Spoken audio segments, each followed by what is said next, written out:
No computer that's designed by the brain could ever be as complex as the brain.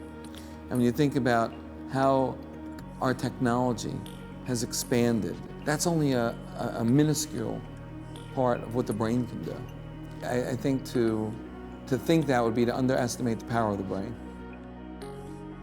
People in film school, people in acting school, people who are artists, people who are musicians, they have incredibly different brains, very interesting brains. And the structure of the brain looks the same, but the functional organization of those brains are so unique. We look to lead the way in pioneering brain research. Dr. Philip DeFina founded the International Brain Research Foundation to develop innovative treatments for diseases like Alzheimer's and Parkinson's. They also work with people who are severely brain damaged. Traumatic brain injury is a huge epidemic in the world. In the US, we have millions of cases each year. Stephen ended up on life support with severe brain damage. He couldn't walk, he couldn't talk or eat. Doctors didn't think these functions would ever return. We were told by the families, we're given a message that there is no hope, there is no help. They need to go to nursing facilities. There are protocols available. They put Stephen on an experimental treatment that combines electrical stimulation, nutritional supplements, and a long list of medications. And it's very humbling, but we've been able to wake up 21 individuals in deep coma whose physicians with standard care said they would never be able to be awakened. Our recovery rates were 15 times greater than the national average. And this really was an inspiration to continue this work. Recently, the Defense Department awarded a $6 million grant to support DeFina's work. Hundreds of thousands of recent veterans are said to be suffering from traumatic brain injury. There are over 23,000 soldiers with significant trauma to the brain. There are almost 400 soldiers who are in coma and vegetative state, and I mean airmen, Marines, etc. There are 45 beds, inpatient beds available at 4 polytrauma centers from the VA. So if you do the math, there's not really much available. During the 1990s, I was in the military during the first Iraq conflict, and based on firsthand knowledge and being in the military, I had a much better understanding of the nature of the injuries that were taking place. So certainly you're more aware and keyed into what's happening because they're making such a major sacrifice, and to try to give them the best potential possibility of care.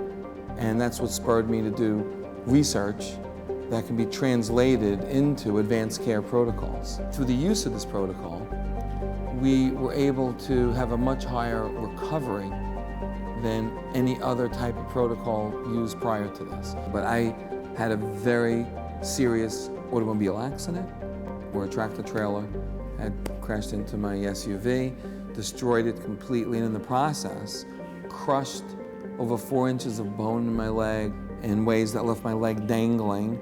And it gives me a little bit of insight into how difficult recovery is when you have severe injuries. I worked at the American Legion, I worked at the Department of Defense, and that work led to 8 individuals, 8 soldiers who had severe brain injuries and disordered consciousness from improving tremendously, and in some of these cases, individuals were completely, fully functional. There were 2 cases where they returned back to the military. These individuals originally were told that they would never recover.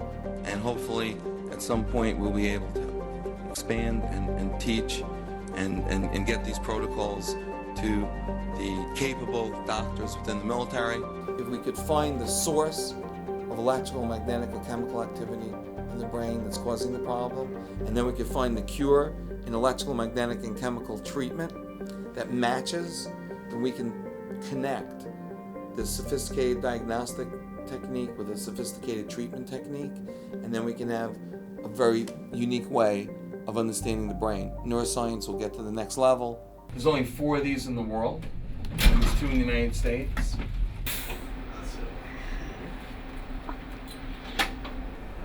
You name it, MEG is used to do it, just like EEG actually. This records signals. Yeah, so inside that helmet, are an array of sensors, and they're bathed in liquid helium.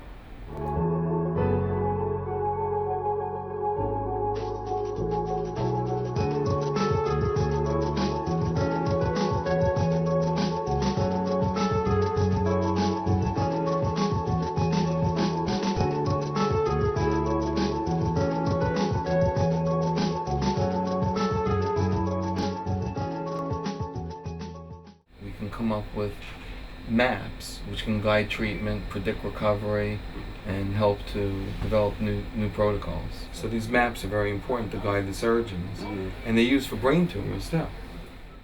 They are putting it together, and in 1 or 2 days the final schedule will be available. Okay? Also, this might be helpful.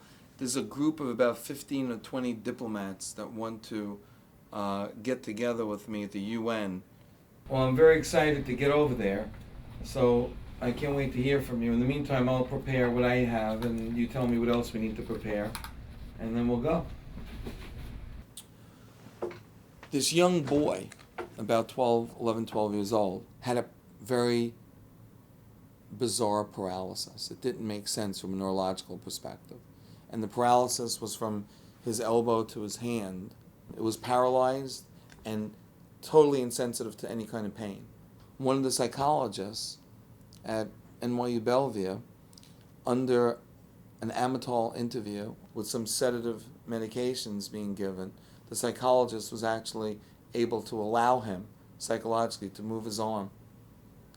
And everyone in the room was just blown away. All these residents and all these interns in neurology and these medical docs saying, "Oh, this is so bizarre. He was kidding. He was faking it." No, he wasn't faking it. When it wore off, it was back in the paralysis. And what was found out was that his brother had a very rare type of disease and died from it. And it was due to those issues relating to his brother's disease and death that created this, what they call conversion disorder, which is a psychophysiological disorder.